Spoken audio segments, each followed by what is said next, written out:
નમસ્કાર દર્શક મિત્રો, S24 ન્યૂઝ ચેનલના સ્ટુડિયોમાં આપ સૌનું સ્વાગત કરું છું અને હું છું ધરતી. દર્શક મિત્રો, આજે વ્યક્તિ વિશેષ કાર્યક્રમમાં આજે એક વિશેષ વિષય પર આપણે વાત કરવાની છે અને વિષય છે દારૂ છોડવો. આમ તો આપણે સાંભળ્યું છે કે ગુજરાતમાં દારૂબંધી છે, પરંતુ અમારા જ માધ્યમથી તમે ઘણી વખત દારૂના અડ્ડાઓ, દારૂના જથ્થાઓ, દારૂનો નાશ તમામ વિગતો જોઈ છે. પરંતુ આજે આ જ માધ્યમ દ્વારા અમે તમને દારૂ છોડવા અંગેનો એક કાર્યક્રમ લાવ્યા છીએ. એક વ્યક્તિ વિશેષ કે જેમના થકી આપણને આજે ઘણું બધું માર્ગદર્શન મળવાનું છે. એક એવી સંસ્થા કે જે દારૂ છોડવા માટે મદદ કરે છે, અને એ તો વિના મૂલ્યે. નથી કોઈ પૈસા કે નથી કોઈ દવા. વિના મૂલ્યે આ સંસ્થા 1935માં શરૂ થઈ છે અને આ સંસ્થા શરૂ કરનાર આ સંસ્થા મૂળભૂત અમેરિકામાં શરૂ થઈ છે, જેને શરૂ કરવામાં બિલ ડબલ્યુ અને ડોક્ટર બોબનો મહત્વનો ફાળો છે. 1935માં આ સંસ્થા શરૂ થઈ અને 190 દેશમાં આજે તેની બ્રાન્ચ છે. 190 દેશમાં આ સંસ્થા કામ કરી રહી છે, લોકોને દારૂ છોડવામાં મદદ કરી રહી છે. ત્યારે એ વ્યક્તિ વિશેષ કાર્યક્રમમાં આપણે આગળ વધવાનું છે. પહેલાં હું તમને આ સંસ્થાની માહિતી આપું. સંસ્થાનું નામ છે આલ્કોહોલિક એનોનિમ્સ, દારૂ છોડવા માટેની મદદ. આ સંસ્થા સાથે જોડાઈને આજ સુધીમાં આખા દેશમાંથી 60 લાખથી પણ વધારે લોકો દારૂ છોડી ચૂક્યા છે. ત્યારે અમારા માધ્યમથી તમે હવે આ દારૂ છોડવા માટેનો એક પ્રોગ્રામ નિહાળી શકો છો. દર્શક મિત્રો, તમને એક ખાસ વાત કરી દઉં.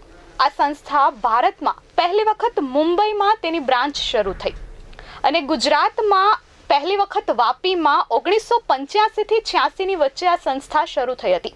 ત્યારબાદ સુરતમાં 1993માં શરૂ થઈ છે અને આજે સુરતમાં ઘણી બધી બ્રાન્ચીસ છે અને ઘણા બધા લોકો આ સંસ્થા સાથે જોડાઈ દારૂ છોડી ચૂક્યા છે.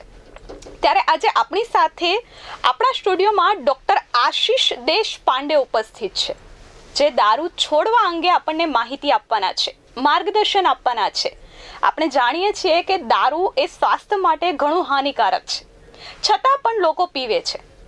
એનું મેઇન કારણ એ છે કે ગુજરાતમાં દારૂબંધી હોવા છતાં પણ દારૂ વેચાય છે, ત્યારે લોકો પીવે છે. ત્યારે દારૂ છોડવા માટે કેવી પદ્ધતિ, કઈ રીતે મદદ, કઈ રીતે વિનામૂલ્યે મદદ થાય છે, એ તમામ વિષયો પર આજે માર્गदर्शन મેળવવાનું છે. ત્યારે डॉक्टर आशीष देशपांडे, आपका हमारे चैनल में स्वागत है. आपका स्पेशल टाइम जो आपने हमारे दर्शकों के लिए निकाला, उसके लिए धन्यवाद. आपसे पहला सवाल यही होगा कि अल्कोहलिक एनोनिम्स क्या है? मैं गुजराती सामड़ू छूँ, बात नहीं करता, मुझे माफ़ कर दीजिए. मैं हिंदी में आपके साथ बात करूँगा. दिल की भाषा है अपनी, तो हम लोग एक दूसरे के साथ हिंदी में बात करेंगे जी. ये अल्कोहलिक्स एनोनिमस ये मद्यपियों के लिए, मद्यपियों को सुधारने के लिए एक संस्था है. जैसे आपने कहा कि 1935 में शुरू हो गई, अपने प्रदेश में 1955-56 में आ गई, बम्बई से शुरुआत हो गई और आज के दिन पूरे देश में 3500 मीटिंग्स देश के कोने कोने में होती है जी. और हर एक ग्रुप में जहाँ मीटिंग्स होती है यानी लोग इकट्ठा बैठते हैं और अपने जो शराबियत की वजह से अपने लाइफ पे जो गुजरी है उसके बारे में चर्चा करते हैं. और लोगों को लगता है कि ये चर्चा करने से ऐसे कोई बीमारी ठीक हो जाती है क्या जी. तो लोगों को सवाल उठता है कि इससे बीमारी कैसे ठीक हो जाए. बीमारी के लिए होता है तो कुछ दवाई होगी, कुछ परहेज रहेंगे ऐसा. तो इसमें एक ही परहेज है, शराब से दूर रहना है. और दूसरा क्या है कि उनका एक प्रोग्राम होता है शेयरिंग में से, उसके आप आगे 12 पहियों का प्रोग्राम होता है और वो प्रोग्राम अपनाने से कुछ बदलाव हो जाते हैं दिमाग में. और आज के दिन पूरे विश्व भर में 60 लाख से ऊपर लोग जो है वो इस नशे से दूर है जी. अपने देश में जैसे मैंने कहा 3500 मीटिंग है, जहाँ डॉक्टर भी उपलब्ध नहीं है, वहाँ भी लोगों ने ये मीटिंग का फ़ायदा उठाया है और अपनी ज़िंदगी को संवारा है. ना उसकी कोई मेंबरशिप होती है, ना कोई रजिस्ट्रेशन फ़ी होती है, कोई दवाई दी जाती है, उसमें पैसा नहीं लगता है. ऐसी एक संस्था है जो जो गैर जिम्मेदार, एक ज़माने में गैर जिम्मेदार अल्कोहलिक थे, ये संस्था के मदद से वो जिम्मेदार हो गए, अपने नशे से दूर हो गए, अपने घर को संवारने लगे, अपनी ज़िंदगी में तरक्की करने लगे। तो ऐसी ये संस्था है, पूरे विश्व भर में है और अभी भारतवर्ष में भी है। अपने सूरत में भी यहाँ 8 ग्रुप है और वो 8 ग्रुप की करीबन 10-12 मीटिंग्स जो है वो सूरत में होती है और उसमें से कई लोगों को फ़ायदा मिला है। तो मैं एक जिम्मेदार डॉक्टर होने के नाते बोलता हूँ कि ये बहुत मददगार होती है जिन लोगों को शराबियत में तकलीफ होती है उनके लिए। तो आप जरूर उसका फ़ायदा लीजिए। जी સરે ખૂબ સરસ આપણને વાત કરી છે કે આ એક દારૂ છોડવા માટેનું પહેલું પગથિયું છે કે આના પર ચડીને તમે એ સમસ્યાથી દૂર આવી શકો છો। ત્યારે સર મારો સવાલ એ છે કે આ સમસ્યા છે શું? ये समस्या क्या है? देखो, ये समस्या कैसे है ना कि हम लोग कई लोग शक्कर खाते हैं ना जी। हाँ, तो क्या शक्कर खाने वाला हर एक इंसान डायबिटिक होता है? नहीं, बिल्कुल नहीं। बराबर ना जी। तो वैसे ही शराब पीने वाला हर एक इंसान शराबी नहीं होता है जी। ओके, लेकिन कुछ लोगों में, हाँ, जैसे कहा जाता है कि जितने लोग शराब पीते हैं उसमें से 3 से 8% लोगों में शराब शरीर के अंदर जाने के बाद दिमाग में कुछ अलग ही बदलाव लाना शुरू कर देती है जी। और जैसे डायबिटिक में इंसुलिन तैयार करना तकलीफदायक हो जाता है, वैसे शराबियत में अपने दिमाग में एक शराबियत का सेंटर होता है जिसको हम लोग एडिक्शन सेंटर बोलते हैं। और वो एडिक्शन सेंटर में कुछ केमिकल चेंजेस आने लगते हैं जी। और वो केमिकल चेंजेस के वजह से धीरे धीरे उसके लाइफ में कुछ बदलाव आने लगते हैं और फिर उसके दिमाग के जो फंक्शंस होते हैं, अभी दिमाग का काम क्या होता है? थिंकिंग, फीलिंग और बिहेवियर। ये थिंकिंग, फीलिंग, बिहेवियर जो है उसमें बदलाव आना लगता है। जैसे मेरे को अगर कंधे की तकलीफ है तो कंधे का फंक्शन जो है वो खराब हो जाएगा, पेट की तकलीफ है तो डाइजेशन खराब हो जाएगा, हार्ट का तकलीफ है तो हार्ट का पंपिंग खराब हो जाएगा। वैसे ही अगर दिमाग की तकलीफ है तो दिमाग का फंक्शन क्या है? थिंकिंग, फीलिंग, बिहेवियर, उसके ऊपर असर हो जाता है। अब थिंकिंग, फीलिंग, बिहेवियर अगर असर हो गया तो मैं अपने थिंकिंग, फीलिंग, बिहेवियर पे काबू नहीं पा सकता, क्योंकि जैसे कंधे का बीमारी है तो मेरे कंधे के मूवमेंट को मैं अपने दिमाग चला के ठीक नहीं कर सकता हूँ। मुझे उसके लिए फिजियोथेरेपी हो, डॉक्टर का इलाज हो, जो भी है वो करना पड़ेगा। वैसे ही पेट के लिए, वैसे ही अगर मेरी थिंकिंग, फीलिंग, बिहेवियर खराब हो गई है ये बीमारी के वजह से, तो मुझे थिंकिंग, फीलिंग, बिहेवियर बदलवाने के लिए कुछ ना कुछ मदद लेनी पड़ती है जी। अभी अच्छी चीज ये है कि कई बार दवाई न लेते हुए भी ये मुमकिन है और ये मुमकिन जो है वो एक दूसरे के साथ हम लोग जब चर्चा करते हैं, एक विशिष्ट रूप से चर्चा करते हैं, विशिष्ट मकसद से चर्चा करते हैं और फिर वो मकसद को पाने के लिए एक स्ट्रक्चर्ड, एक तैयार प्रोग्राम है, तो उसका अगर फायदा दिमाग को मिलता है तो ही सोच विचार में बदलाव आ सकता है। और वो सोच विचार का बदलाव जब आता है तो अपनी जीवन के तरफ देखने का तरीका जो है, जीवन शैली जो है, उसमें बदलाव आ जाता है। तो अल्कोहलिक्स एनोनिमस में जो 12 पहियों का प्रोग्राम है वो कोई इलाज नहीं है, वो जीवन शैली में बदलाव लाने का तरीका है जी। और इसके वजह से जैसे ब्लड प्रेशर की बीमारी एक बार हो गई तो लाइफ लॉन्ग परहेज करना पड़ता है।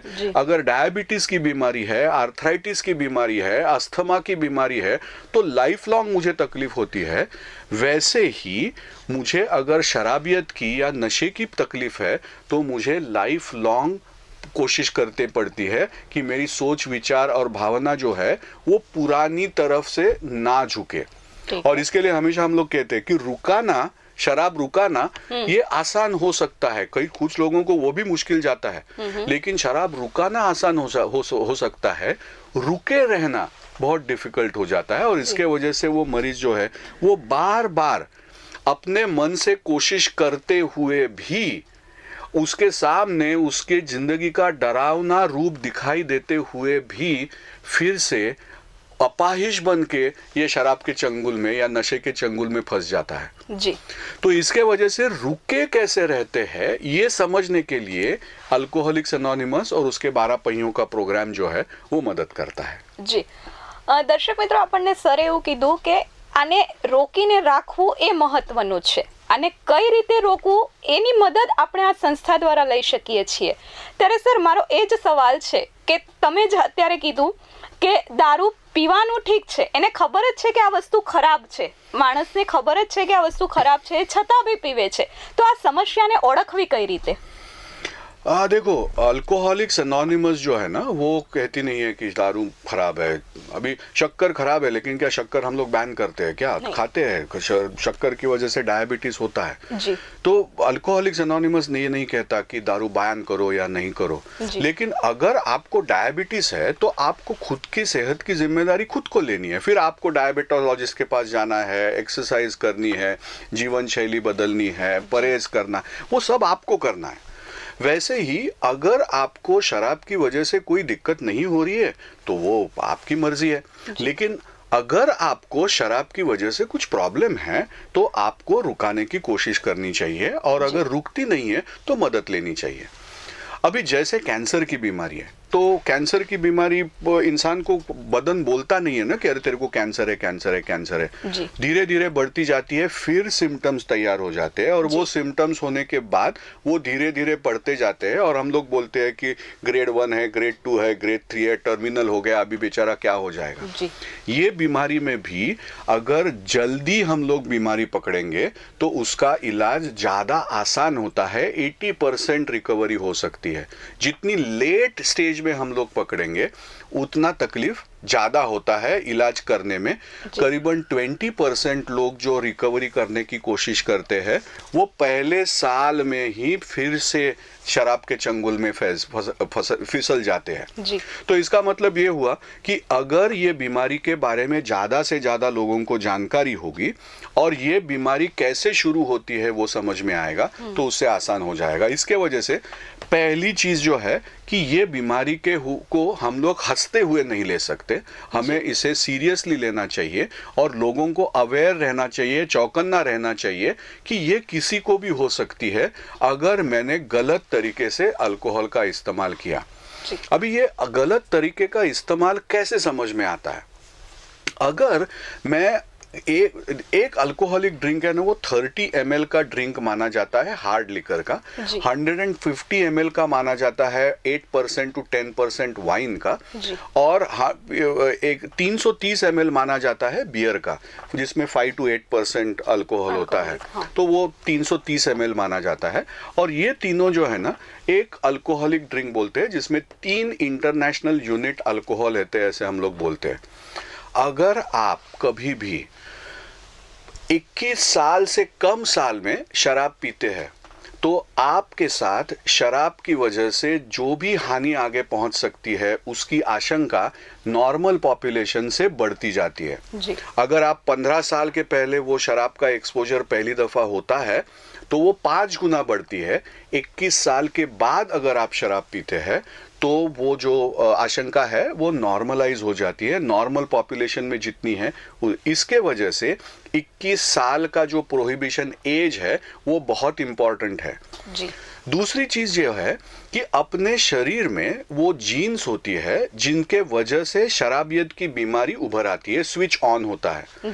तो इसका मतलब ये है कि अगर आपके घर में कोई भी शराबी है, आपके फैमिली में, माँ के साइड में, पिताजी के साइड में, तो आपको शराब पीने वक्त कोशिश करनी है कि आप 4 ड्रिंक से ज्यादा शराब ना पिए एक साथ.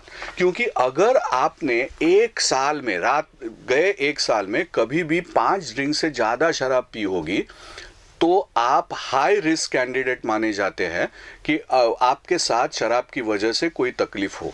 अभी ये जो जानकारी मैं दे रहा हूँ ये शुरुआती जानकारी है. अभी आपको शराबियत की बीमारी नहीं हुई है लेकिन आप हाई रिस्क बिहेवियर कर रहे हैं.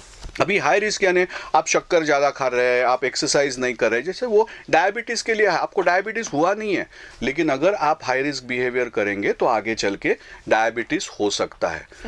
उसी हिसाब से ये शराबियत की बीमारी में अगर आपकी शराब पीने का तरीका ये ज़्यादा अमाउंट एक साइड पे एक टाइम पे होता है, उसकी फ्रीक्वेंसी बढ़ती जाती है, एक टाइम में जो आप नशा करते हैं उसकी मात्रा बढ़ रही है, अगर वो शराब नहीं पीते हैं तो आप कंसंट्रेशन नहीं कर पाते, आप थके हुए आप महसूस करते हैं, आपको दिन में मज़ा नहीं आता है, तो हो सकता है आपके दिमाग में कुछ ऐसे बदलाव हो रहे हैं जिसके वजह से दिमाग को शराब की जरूरत महसूस होने लगी है जी। तो पहले रिवॉर्ड ड्रिंकिंग, मजे के लिए ड्रिंकिंग होता है, बाद में दिन चलाने के लिए ड्रिंकिंग शुरू हो जाता है, और बाद में उसके बाद मजा तो नहीं आता है, लेकिन नहीं शराब पीऊंगा तो तकलीफ होती है, बेचैनी महसूस होती है, रेस्टलेसनेस महसूस होते हैं, हाथ पांव कांपने लगते हैं, बहुत पसीना छूटता है, और फिर शराब पीने के बाद सुकून मिलता है। तो ऑब्सेसिव ड्रिंकिंग यानी खुशी पाने के लिए पीना, बाद में दिन चलाने के लिए पीना, और बाद में विड्रॉल्स जो होते हैं वो कम करने के लिए पीना, ऐसे ये शराबी का प्रवास जो है वो धीरे धीरे होता जाता है। और जब वो हो जाता है तब वो इंसान मुझे नेक्स्ट शराब कैसे मिलेगी, कहाँ से मिलेगी, इसके बारे में प्लानिंग, स्कीमिंग शुरू कर देता है जी। जिसको हम लोग प्री ऑक्यूपेशन विथ प्रोक्योरिंग, पाने के लिए सोच विचार लगाना। तो फिर वो दूसरा कुछ नहीं सोचेगा। जब दोपहर को 2-2:30 बजेंगे तब उसके मन में अपने आप विचार आ जाएगा कि आज शाम को मुझे कहाँ से शराब पानी है जी। उसने सुबह घर से निकलते वक्त बच्चे के शरीर के माथे के ऊपर हाथ रखकर कसम खाई होगी, वादे किए होंगे, लेकिन वह जैसे दोपहर आ जाती है तो वो सब वादे जो है वो पिघल जाते हैं, और थिंकिंग, फीलिंग, बिहेवियर जो सुबह ठीक था वो दोपहर तक उसका जो इरादा होता है पूरी तरह से घूम जाता है। अभी उसको कोई भी याद नहीं रहता, उसको सिर्फ एक ही याद रहता है कि मुझे शराब कहाँ से मिलेगी जी। तो ऐसे उसके शरीर में जो बदलाव आने लगता है। तो ये सिम्टम्स है कि मात्रा बढ़ रही है, फ्रीक्वेंसी बढ़ रही है, फिर प्लानिंग, स्कीमिंग शुरू हो जाता है, नहीं पिया तो मजा नहीं आता है, और बाद में नहीं पिया तो तकलीफ होने लगती है जी। આ બધી સમસ્યાઓ આપણને સર જણાવી રહ્યા છે કે જો તમારી સાથે તમે જો દારૂ શોખ માટે પીવો છો અને ત્યાર પછી તમે આ સ્ટેજ સુધી પહોંચો છો તો આવી સમસ્યાઓ તમને હોઈ શકે છે। આપણે જાણીએ છીએ કે જેમ શરદી ઉધરસ થાય તો આપણને ખબર છે નોઝી આવવું, ફીવર આવવું, આ બધા નોર્મલ લક્ષણ છે। તો એવી જ રીતે દારૂ પીવાની ટેવમાં પણ આ જ વસ્તુ થઈ શકે છે। સર, હવે મારો સવાલ એ છે કે શરાબ પીવાથી દુષ્પરિણામ શું છે? अभी देखो, सभी को पता है कि दारू पीने से लिवर खराब हो जाता है। अमिताभ बच्चन ने वो फेमस कर दिया है डायलॉग। तो शरीर पे तकलीफ होती है वो एक, हाँ, कि दारू के वजह से जो भी अपने दिमाग, अपने पूरे बदन में जो केमिकल्स तैयार हो जाते हैं, उसमें अल्डिहाइड करके केमिकल होता है जिसके वजह से अपने पुर्जे में, हर एक पुर्जे में तकलीफ हो जाती है। ऐसे कहा जाता है कि शराब और निकोटिन ये दोनों मिला के करीबन 200 मेडिकल कंडीशंस जो है वो एग्रेवेट करती है या प्रेसिपिटेट करती है जी। तो आप समझ सकते हैं कि ये स्ट्रेस की वजह से, ये जिसको हम लोग ऑक्सीडेटिव स्ट्रेस बोलते हैं, वो स्ट्रेस की वजह से अपने शरीर को हानि होती है जी। दूसरा क्या होता है कि जब इंसान शराब की चंगुल में फंस जाता है तभी उसको जो भी दूसरी तकलीफ होती है, समझो डायबिटीज है, ब्लड प्रेशर है, स्किन डिसीज है, उसके ऊपर दुर्लक्ष हो जाता है और वो कंडीशन जो है वो खराब होती जाती है। हार्ट के प्रॉब्लम है, हार्ट की दवाई नहीं, भूल ही जाता है सेहत के बारे में जी। तो इसके वजह से जो एग्जिस्टिंग मेडिकल कंडीशंस है वो भी बढ़ जाती है जी। तो ये हुई बायोलॉजिकल प्रॉब्लम। दूसरा होता है शराब जो है वो दिमाग पे असर करता है। अभी मैंने कहा कि दिमाग में सोच, विचार, भावनाएं और कृति, ये 4 चीजों के ऊपर अमल होता है जी। अभी जब भी वो इंसान केमिकल दिमाग में डालता है और दिमाग की केमिस्ट्री बदलने लगती है तो उसकी थिंकिंग बदल जाती है, उसकी फीलिंग बदल जाती है, उसके डिसीजन मेकिंग बदल जाती है, रिस्क टेकिंग करने लगता है, हमेशा उसको नॉवेल्टी लगती है, कुछ तो नया लगता है। और ये करते वक्त वो कई बार स्पीड के पीछे जाएगा, इसके वजह से एक्सीडेंट्स होते हैं जी। और कई बार रिस्क ले लेता है, इसके वजह से कई तरीके की बीमारियां हो जाती है, सेक्सुअली ट्रांसमिटेड डिसीजेस हो जाते हैं जी। फिर हेड इंजरीज हो जाती है, गिर जाते हैं लोग। काम पे असर होता है, क्योंकि शराब पीने के बाद मंडे मॉर्निंग हैंगओवर आ जाता है, फिर वो मीटिंग्स को नहीं आ सकता, काम को जाना। ऐसे कहा जाता है कि अपने देश में 40% जॉब एब्सेंटिज्म जो है ना वर्क फोर्स में, वो अल्कोहलिज्म के वजह से है। तो जब एक कारागिर काम पे नहीं जाता, एक बिजनेसमैन काम पे नहीं जाता है, तो उसका असर ये पूरी अपने ग्रोथ पे होता है। तो 40% लोग अगर एब्सेंट रहते हैं तो कितना असर होता जाएगा जी। तो इसका मतलब इसका असर जो है वो सिर्फ शरीर के ऊपर और मन के ऊपर नहीं, तो मैं जिस समाज में एक प्रोडक्टिव हिस्सा हूं उसके प्रोडक्शन के ऊपर भी होता है जी। चौथी बात यह है कि जब मैं गैर जिम्मेदाराना बिहेवियर करता हूं तो मेरी वजह से एक्सीडेंट्स हो सकते हैं जी। और जब वो एक्सीडेंट्स होते हैं, अभी 80% हेड इंजुरीज जो होती है ना, जो मेडिकल कॉलेजेस में मेडिकल हॉस्पिटल्स में आती है, वो 80% हर दिन की वो कहीं ना कहीं शराबियत की बीमारी के वजह से है।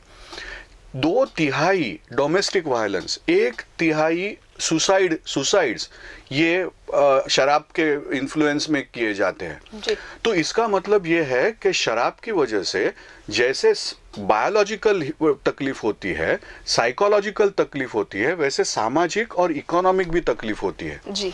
और इसके वजह से ये बढ़ती हुई बीमारी, जिसको हम लोग फार्माकोलॉजिकल डिटेरियोरेशन बोलते हैं, यानी पहले जितनी शराब पीता था उससे मजा नहीं आ रहा है, मुझे डोज बढ़ाना पड़ता है, जिसको हम लोग टॉलरेंस बोलते हैं, फ्रीक्वेंसी बढ़ती है, नहीं पी तो विड्रॉल्स आते हैं, इसको फार्माकोलॉजिकल डिटेरियोरेशन बोलते हैं जी। तो pharmacological, biological, psychological, psychiatric, social and employment and legal, क्योंकि कोर्ट केसेस वगैरह के पीछे भी पड़ सकते हैं।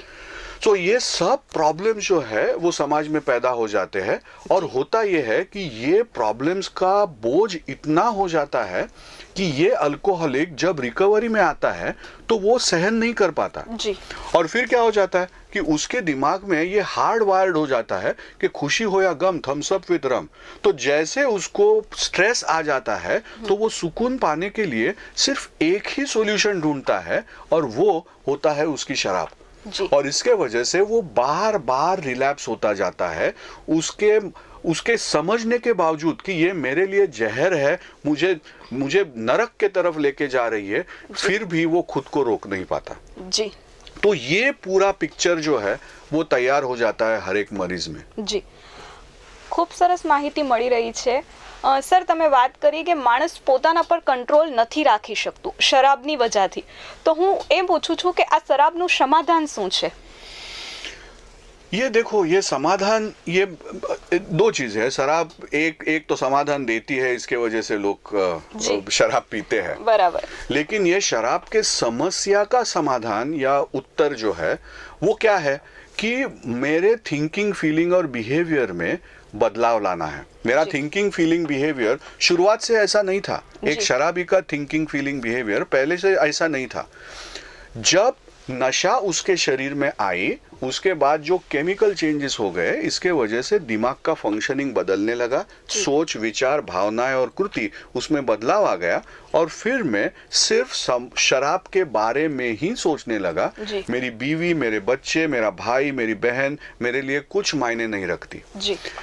ही जब मुझे रिकवरी करनी है तो रिकवरी में मुझे सोच, विचार और भावनाएं और कृति, ये मुझे जो रिकवरी में लेके आ सकते हैं, मेरे निर्णय बदलवा सकते हैं, मेरा डिसीजन मेकिंग बदलवा सकते हैं, मेरी भावनाओं का स्रोत बदलवा सकते हैं, ऐसे रिकवरी के विचार मुझे पाने हैं। जब तक वो मैं नहीं पाता तब तक मैं उसी रास्ते पे जाता रहूंगा, और इसी वजह से मुझे ऐसे कुछ विचार प्रणाली की जरूरत होती है जहां जाने के बाद मुझे पूरा स्वीकार किया जाएगा जी। जैसे देखो, बीमारी में ना, शारीरिक बीमारियों में, कितने बीमारियों में पहले ना एक बहुत ही न्यूनगंड था, जिसको हम लोग लेप्रेसी बोलते हैं, उसको महारोग बोला जाता था जी। लेकिन अभी दवाई है, किसको समझ में भी नहीं आएगा किसी को लेप्रेसी हुआ है जी। किसी को दाग आएगा तो डॉक्टर के पास जाएगा, दवाई ले लेगा, घर वालों को भी समझ में नहीं आएगा, तो अभी वो महारोग रहा नहीं।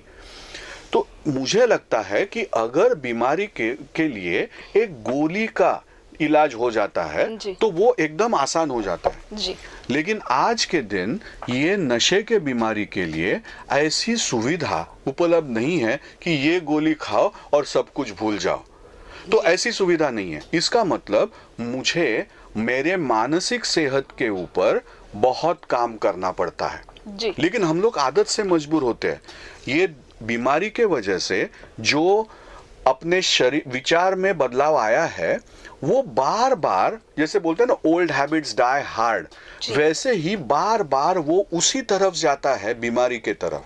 तो उसको बीमारी के तरफ से उठा के रिकवरी के तरफ रखना और वो बरकरार रखना ये बहुत इंपॉर्टेंट है जी। और उसका समाधान कैसे होता है कि जब अपने दिमाग में रिकवरी के प्रोसेसेस शुरू हो जाते हैं और वो रिकवरी के प्रोसेसेस जो है वो कुछ ग्रुप में जब हम जाते हैं तभी ही हो सकते हैं जी। और वो ग्रुप्स में जाने के बाद ही वो रिकवरी प्रोसेसेस, अपने दिमाग में कुछ मिरर न्यूरॉन्स करके न्यूरॉन्स होती है, यानी मैं जब आपके साथ रहता हूं तब मेरे विचारों से आपके विचार अगर मिलने लगे तो मेरे दिमाग में जो एक्टिविटीज है, इलेक्ट्रिकल एक्टिविटीज है, वो आपके दिमाग में परावर्तित होती है जी।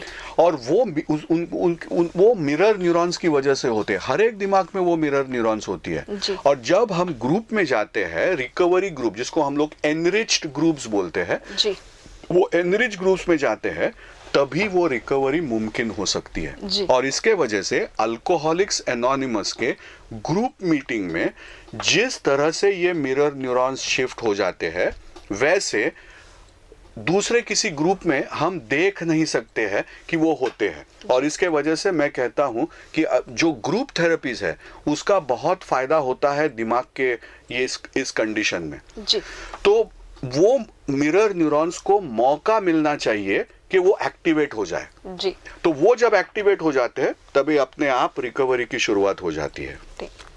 દર્શક મિત્રો, આપણે જાણીધું અને સરે વાત કરી કે ગ્રુપ સાથે ચર્ચા કરવાથી ઘણી વખત સમસ્યાનું સમાધાન થઈ જતું હોય છે, પણ સર ઘણી વખત એવું થતું હોય છે કે માણસ દારૂ છોડી દે છે પણ ફરીથી થોડા સમય પછી ફરી એ લત પર લાગી જાય છે, તો એના વિશે તમે શું કહેશો?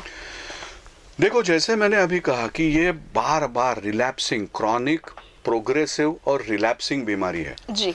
और होता क्या है कि अपने दिमाग में जो सर्किट्स होते हैं, अलग अलग सर्किट्स होते हैं, उसमें जैसे मैंने कहा कि क्रेविंग बनती है दिमाग में और वो क्रेविंग बनती है और वो क्रेविंग जो है कुछ ट्रिगर्स से ज्यादा हो जाती है जी। हम बोलते हैं कि people, places, situations and things, and वो आउटसाइड की ट्रिगर्स है और इंटरनल ट्रिगर्स होते हैं, उसको बोलते हैं hunger, anger, loneliness and tiredness. Okay. अभी ये ट्रिगर्स जब मेरे बाजू में आते हैं, अगर मैं रिकवरी में हूं और ये ट्रिगर्स मेरे अगल बगल में आते हैं तो उसके बाद तुरंत मेरे दिमाग में तलब जो है वो बहुत गुना ज्यादा बढ़ जाती है जी। और फिर मेरा खुद का दिमाग जो है वो मेरे हाथ में, मेरे कंट्रोल में नहीं रहता है जी। और इसके वजह से बार बार वो आदमी जो है वो रिलैप्स होते रहता है जी। तो स्ट्रेस इंड्यूस्ड रिलैप्स जो है वो उसके वजह से होते हैं जी। दूसरा होता है कि जैसे मैंने कहा कि शराब रुकाने के बाद विड्रॉल सिम्टम्स आते हैं जी। तो पहले लगता था कि ये सब एक्यूट है, थोड़े दिन के लिए रुकते हैं, लेकिन अभी समझ में आया है शास्त्र को कि 3 साल तक, करीबन 3 साल तक ये अपना मन निकाल सकते हैं, ये सिम्टम्स आ सकते हैं, जिसको पोस्ट एक्यूट विड्रॉल सिंड्रोम्स बोलते हैं या पॉज, ऐसा उसका शॉर्ट फॉर्म है। अच्छा। और ये पॉज के सिम्टम्स जो है जब भी आते हैं वो 20 मिनट से 60 मिनट तक रुक सकते हैं, कई बार वो 2-3 घंटे भी रुक सकते हैं जी। और ये पॉज के सिम्टम्स जब आते हैं तब बहुत गहरी जरूरत महसूस होती है, इंसान एकदम ये हो जाता है, अपने दिमाग में इमोबाइल हो जाता है, सोच उसकी ठंड हो जाती है और वो कुछ भी कहीं कर नहीं सकता है, उसके मन में सिर्फ शराब पीने, नशा करने की विचार आने लगते हैं जी। ये विचार जब एक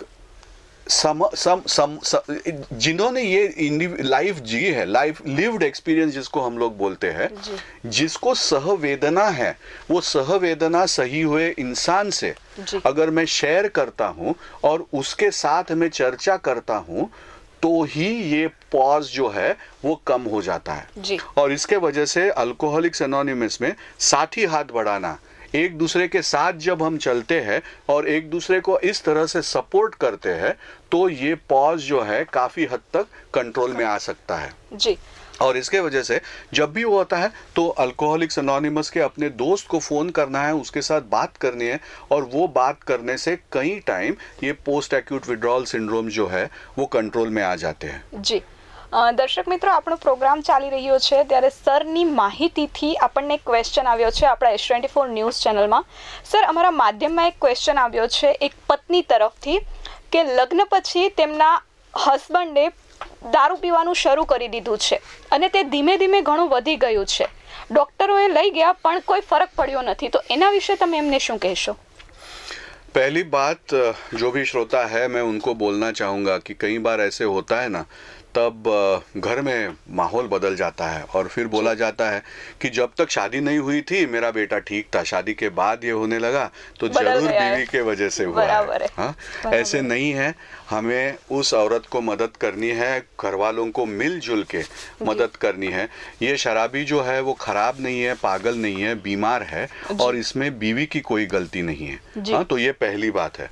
दूसरी बात ये है कि एक शराबी को कई बार पता होता है कि वो गलत कर रहा है, लेकिन आम तौर पे हम खुद की गलती नहीं मानते और शराबी में ये थोड़ा तरीका जो है वो ज्यादा हो जाता है क्योंकि हर एक जन उसकी गलती बताता रहता है। और दूसरा होता है क्या कि उसको समझते आते हुए भी वो खुद को कंट्रोल नहीं कर पाता। वो भी जो उसके भाई बहन हैं वो अगर शराब पीते रहेंगे उनके जैसा ही शराब पीने चाहता है, लेकिन वो उसको मुमकिन नहीं होता और वो समझता नहीं है कि ये मुझे मुमकिन क्यों नहीं। वो समझता है उसमें कुछ कमी है इसके वजह से और वो कमी महसूस होने के वजह से वो गुस्सा करता है। जी। तो पहली बात, आपको नजदीकी अल्कोहलिक्स एनोनिमस का जो ग्रुप है जी, उसके बारे में मालूमात लेनी है। उनका हेल्पलाइन नंबर होता है और वो हेल्पलाइन नंबर पे फोन करके आपको बताना है कि आपके घर में समस्या है जी। तो वो लोग क्या करते हैं, वो लोग 12 स्टेप कॉल करते हैं, यानी जो शराबी रिकवरी में है वो आके उसकी स्टोरी बोलता है जी। और जब स्टोरी बोलता है तब उसको समझ में आता है कि यार अगर ये ठीक हो सकता है तो मैं क्यों नहीं ठीक हो सकता जी। तो वो जो मीटिंग में जाना है वो मीटिंग में जाने की कोशिश करनी चाहिए जी। दूसरी चीज ये है कि कई बार शराबी जो है ना वो डरता है कि जब उसको पता रहता है कि शराब छोड़ने के बाद बहुत विड्रॉल्स आने वाले हैं, तकलीफ होने वाली है, डर लगता है क्योंकि बहुत विड्रॉल सिम्टम्स जो होते हैं ना वो बहुत डरावने होते हैं और उसमें कई बार फिट आ सकती है, डिलीरियम यानी हेलुसिनेशंस, होश चला जा सकता है। तो उसके वजह से जो विड्रॉल सिंड्रोम है उसके लिए आपको साइकियाट्रिस्ट के पास जाना है या फिजिशियन के पास जाना है और विड्रॉल सिंड्रोम के जो गुण होते हैं, जो सिम्टम्स होते हैं, उसकी सीवियरिटी कितनी है वो समझनी है और वो सीवियरिटी समझ के उसका इलाज घर पे हो सकता है या हॉस्पिटल में हो सकता है, इसके बारे में जानकारी लेनी है जी। जब विड्रॉल सिंड्रोम्स गुजर जाते हैं वो करीबन 5-6 दिन चल सकते हैं, अगर बहुत तकलीफ है तो 8-10 दिन भी लग सकते हैं। नॉर्मली 2-3 दिन में विड्रॉल सिंड्रोम जो है वो अच्छी तरह से इलाज करेंगे तो कंट्रोल में आ जाते हैं जी। जब वो विड्रॉल्स में होता है तब उसको अल्कोहलिक्स एनोनिमस के रिकवरिंग अल्कोहलिक्स जो है उनके साथ मिलने जुलने देना चाहिए क्योंकि वो वक्त होता है जब भी वो मरीज जो है वो सबसे ज्यादा तैयार होता है उसके शराब के बारे में कुछ करने के लिए जी। और फिर उसको अल्कोहलिक्स एनोनिमस के मीटिंग में हॉस्पिटल से ही पहले मीटिंग करवाने के लिए बोलना चाहिए जी। जब वो हॉस्पिटल से मीटिंग में जाता है, फिर से हॉस्पिटल में आता है, फिर उसको जो साइकियाट्रिस्ट या फिजिशियन है उन्होंने उसको बोलना चाहिए कि तेरी शराब अगर छूटेगी तो तेरी जिंदगी बहुत अच्छी हो सकती है जी। मैंने ऐसे भी मरीज देखे हैं जिनके लीवर की कंडीशन बहुत खराब है, उनको कहा गया है कि तू मर जाएगा, लेकिन शराब बंद हो गई तो दिमाग, अपना शरीर जो है वो एक कुदरती चमत्कार है कि गए गुजरे जो ऑर्गन्स होते हैं वो शराब बंद होने के बाद अपने आप हील होने लगते हैं जी। डराने से नशा रुकती नहीं है जी। एनकरेज करने से नशा रुकती है और इसके वजह से हमें हमेशा एनकरेज करना है कि तेरी नशा छूटेगी, लेकिन तेरे को कोशिश करनी है। और क्या कोशिश करनी है, इनसे सीख, क्योंकि इन्होंने की है। तो इस तरह से अल्कोहलिक्स एनोनिमस के मीटिंग में उनको लाना है। एक बार वो मीटिंग में आने लगेगा तो फिर उसके मन में अगर उनके जैसे सोच विचार और भावनाएं लाने की कोशिश शुरू हो जाएगी तो अपने आप रास्ता बदलने के बाद डेस्टिनेशन बदलेगा ही जी। तो अगर मुझे बीमारी के सोच विचार और भावनाएं हैं तो मेरा डेस्टिनेशन वो शराबियत की बीमारी है। अगर रिकवरी के सोच विचार और भावनाएं आएंगी तो रिकवरी का डेस्टिनेशन आ जाएगा जी। इतना आसान है। मुश्किल हो सकता है लेकिन इम्पॉसिबल नहीं है जी। तो जरूर अगर आपके घर में है। तीसरी बात, अगर आपका मरीज जो है वो AA मीटिंग के लिए जाने के लिए तैयार ही नहीं है जी। तो फिर आप क्या कर सकते हैं जी।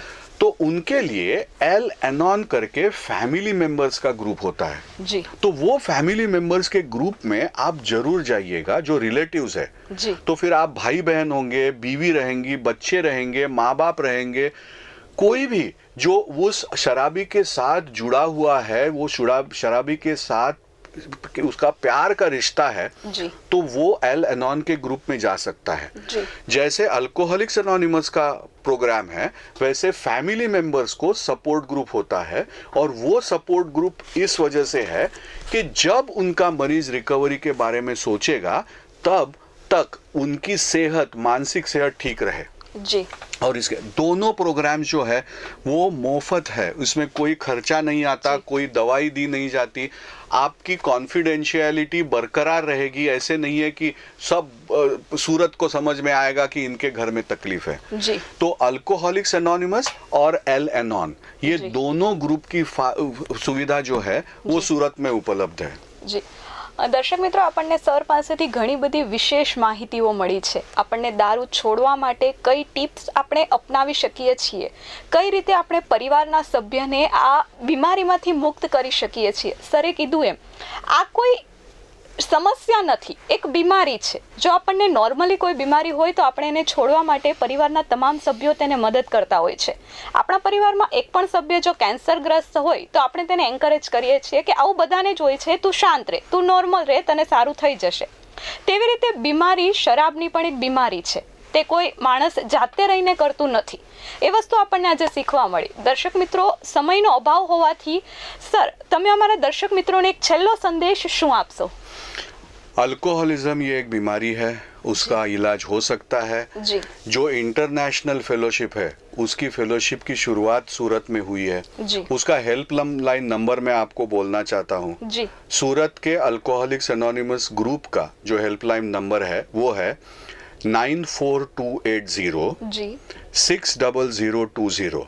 मैं रिपीट करता हूँ 94280 60020।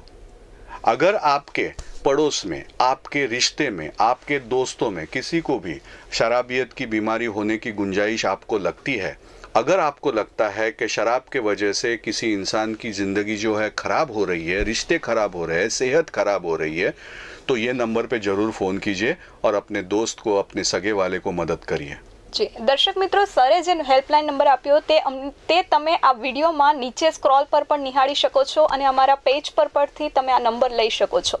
દર્શક મિત્રો, ચોક્કસથી જો કોઈ વ્યક્તિ શરાબ છોડવા માંગતું હોય તો એકવાર આ સંસ્થાનો સંપર્ક કરજો। વિના મૂલ્યે દવા વગર આ સંસ્થા લોકોને શરાબમાંથી મુક્ત કરાવે છે।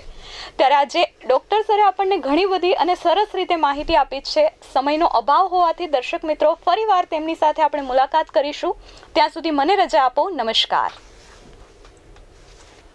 હું છેલ્લા 6 વર્ષથી શરાબની લતમાં હતો।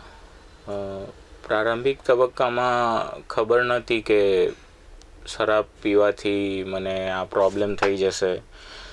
પ્રોબ્લેમ એવી રીતે થઈ કે શરાબ પીવાથી ધીમે ધીમે મારા ઘરમાં કંકાસ વધવા લાગ્યા અને મારું પરિવાર ધીમે ધીમે વિખરાવા લાગ્યું। પછી મને ધીમે ધીમે ખબર પડી કે શરાબ મારી માટે હાનિકારક છે। બીજા લોકો જે મજાથી એનું સેવન કરે છે એ રીતે હું કરી નથી શકતો એવી મને માહિતી મળવા લાગી હતી। પરંતુ હું પોતાના આત્મબળથી આ વસ્તુ છોડી શકતો ન હતો મિત્રો। અને મેં ઘણા રિહેબ્સ અને ડૉક્ટર અને ઘણી બધી દવાઓ અને ધાર્મિક ઉપચારો મેં અપનાવી ચૂક્યો હતો અને જિંદગીથી એકદમ નિરાશ થઈ ગયેલી સ્થિતિ હતી મારી. અને મારો એક જ ઉદ્દેશ્ય હવે હતો કે મારે દારૂ પીને મરી જવું છે. અને આ માટે મેં લગભગ 2 કે 3 વાર આત્મહત્યાના પ્રયાસો પણ કરી ચૂક્યો છું. બટ 2021માં એવી કંઈક મારી પર કૃપા હશે ઈશ્વરની, તો આલ્કોહોલિક એનોનિમસનો મને મેસેજ મળ્યો આ સંસ્થાનો. હું જ્યારથી આ સંસ્થામાં આવું છું અને મિત્રો અહીંયા આવીને અમને નાની નાની બાબતો જે મારા માનસિક પરિવર્તન માટે જરૂરી હતી, જે કોઈ ડૉક્ટરથી કે બીજે ઘણી જગ્યાએ જવાથી શક્ય ના થઈ, કે જ્યાં સુધી મારું માનસિક પરિવર્તન હું પોતે સંપૂર્ણ રીતે ના કરું ત્યાં સુધી હું આ લતમાંથી દૂર થઈ શકું તેમ નથી. હું જ્યારે આ સંસ્થામાં આવ્યો ત્યારે મિત્રો એકદમ નિરાશ થઈ ગયેલી હાલતમાં 52 કિલો વજન અને 28ની કમર સાથે આવેલો હતો. મારાથી ચલાતું ન હતું, ખવાતું ન હતું અને મારો એક જ લક્ષ્ય પોતે હતો માનસિક રીતે કે મારે બસ પીને મરી જવું છે, મારો જીવવાનો કોઈ મતલબ નથી. આ નિરાશ હાલતમાં હું જ્યારે સંસ્થામાં આવ્યો ત્યારે અહીંયાના મેમ્બરોએ મને એટલા આવકારથી સ્વીકાર્યો કે જે બહારના સમાજમાં અમને શરાબી કહીને ધૂતકારતા હતા કે અહીંયાથી ભાગી જા. હું પોતે એક શિક્ષક છું, સારું ભણેલો છું, 5 ડિગ્રીઓ ધરાવું છું. મારી લાયકાત હું નેવે મૂકું તો મારું કોઈ સ્થાન હતું નહીં સમાજમાં શરાબના લીધે. અહીંયાના મેમ્બરોએ જે રીતે મને આવકાર્યો અને મિત્રો હું અહીંયા આવતો જાઉં છું તો આજે 1 વર્ષ મને થઈ ગયું છે હું દારૂથી દૂર છું અને અમે એકબીજાના અનુભવથી સોબર છીએ. અહીંયા નથી કોઈ પ્રકારની ફી લેવામાં આવતી, નથી કોઈક દવા આપવામાં આવતી કે કોઈ પણ જાતનો ફંડ ફાળો નથી ઉઘરાવવામાં આવતો. આ સંસ્થાના સભ્ય બનવા માટે એક જ જરૂરિયાત છે, જો તમને દારૂ પીવાનું છોડવાની ઈચ્છા હોય તો તમે આ સંસ્થાના સભ્ય બની શકો છો. એના માટે કંઈ પણ જરૂરી નથી, ઇવન તમારું નામ પણ જરૂરી નથી. ફક્ત એટલી જરૂરિયાત છે પ્રમાણિકપણે છોડવાની ઈચ્છા. Thank you. હું એક શરાબી છું અને 2007માં કોલેજના ફર્સ્ટ યરમાં અમે 4 મિત્રો ગોવા ફરવા ગયા હતા અને ત્યારે કોઈ પીવાનો ઈરાદો કે એવું કોઈ વિચાર કે એવું કોઈ કલ્પના પણ ન હતી. અને ત્યાં પહેલી વાર જિંદગીનો પહેલો ઘૂંટ મારેલો હતો. ત્યાંથી આવ્યા પછી ધીરે ધીરે વર્ષમાં એકવાર પાર્ટી કરતા હતા. 7-8 વર્ષ સુધી એવું ચાલ્યું અને એ જે વર્ષની જે અમે પાર્ટી કરતા હતા એ મહિનામાં અને મહિનાની પાર્ટી અઠવાડિયામાં અને અઠવાડિયાની પાર્ટી દિવસોમાં અને દિવસોની પાર્ટી કલાકમાં થઈ ગઈ હતી. છેલ્લો જ્યારે મારા દારૂથી દૂર રહેવાના જે છેલ્લો સમય હતો એ સમય ખૂબ મારા માટે વિચિત્ર હતો. માનસિક પરિસ્થિતિ, સામાજિક ઇજ્જત, આર્થિક પરિસ્થિતિ બધી રીતે મેં ફટકા ખાધેલા હતા. અને એ અરસામાં મને આલ્કોહોલિક એનોનિમસનો મેસેજ મળ્યો અને 3 દિવસનું કન્વેન્શન હતું. એ કન્વેન્શનનો મને લાભ મળ્યો. સીધું કન્વેન્શન કર્યું અને એમાં અહીંયા આલ્કોહોલિક એનોનિમસમાં કહેવાય છે કે તમારે 72 કલાક ડિટોક્સ થતા થાય છે શરીરમાંથી આલ્કોહોલ નીકળતા. અને એ 72 કલાક મારે કન્વેન્શનમાં થઈ ગયા હતા.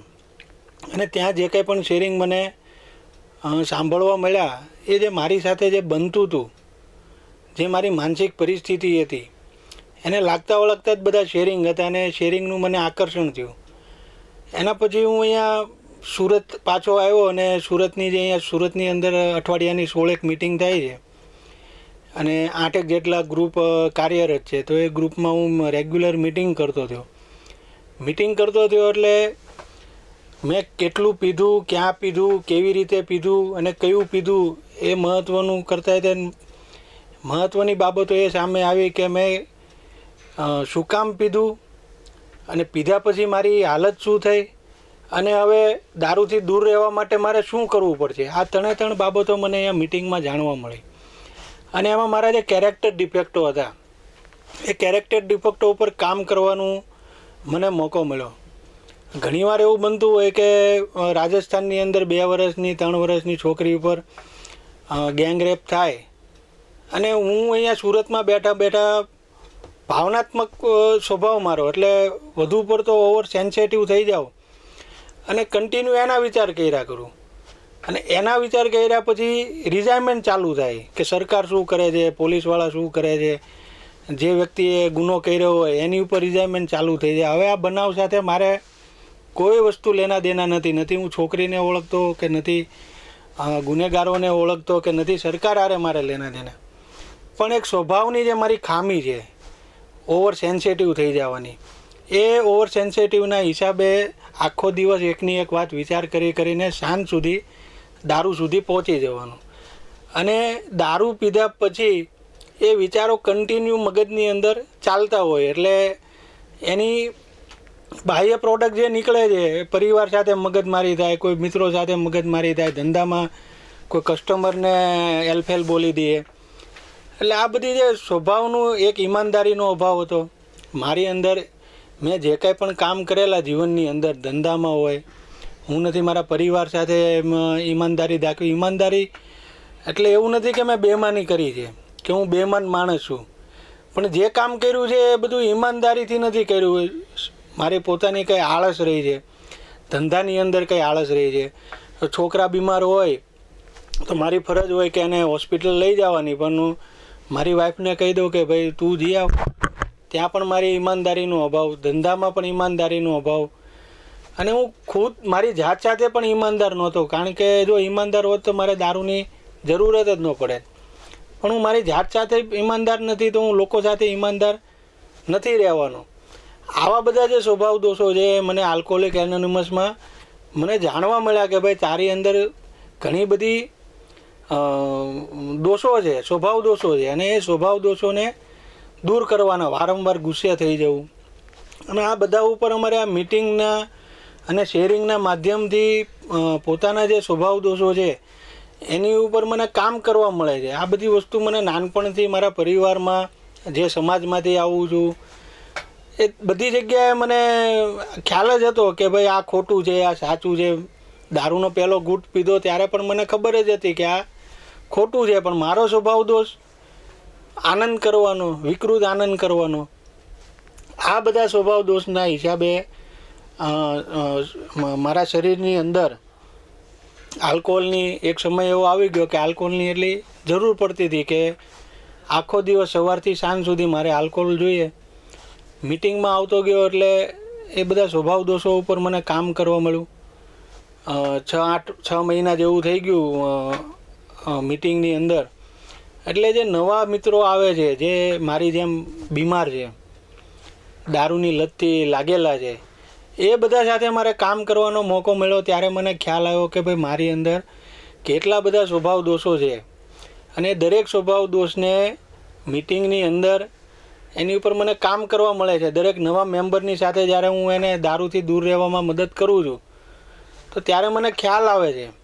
અને મિત્રો છેલ્લો દિવસો જે મારા હતા એ બધા એકલતાના હતા, કારણ કે મારે દારૂની જરૂરિયાત જ એટલી હતી. જે મારી સાથે દારૂ પીતા હતા એ લોકોને થોડા માત્રામાં એને સંતોષ થઈ જતો હતો, પણ મારે તો આખી બોટલની જરૂર પડતી હતી. એટલે છેલ્લે મારી સાથે જે આલ્કોહોલિક મિત્રો હતા એની સાથે પણ હું નહોતો પીતો. અને છેલ્લું જીવન જે મારું 6-8 મહિના હતા મિટિંગમાં આવ્યા પહેલાંના, એ બિલકુલ એકલા હતા. અને એ એકલતાને કોરી ખાતી હતી મને. અને મિટિંગમાં મને આ મિત્રોનો બધાનો પ્રેમ મળ્યો. 2-4 દિવસ મિટિંગમાં ન ગયો તો બધાનો ફોન આવે કે ભાઈ કેમ હમણાં મિટિંગમાં આવતો નથી. ચિંતા થાય કે આ પાછું આને દારૂ નથી પી લીધું ને. આટલી ચિંતા કરવાવાળું આ મિટિંગની અંદર મને બધા મિત્રો મળ્યા. અને એક દિવસ કરીને આજે મારે 1 વર્ષ પૂરું થાય છે. અને હું આલ્કોહોલિક એનોનિમસના ફેલોશિપને, એમના મિત્રોને અને ખાસ ઈશ્વરને આભાર માનું છું કે મને નવું જીવન જીવવા મળ્યું. કે જે મેં શારીરિક, માનસિક, આર્થિક, સામાજિક, પારિવારિક બધી રીતે હું ખલાસ થઈ ગયો હતો. આ મિટિંગના સહકારથી, ફેલોશિપની મદદથી આજે મને નવું જીવન મળેલું છે. અને મિટિંગ હું કરતો રહું છું. આભાર.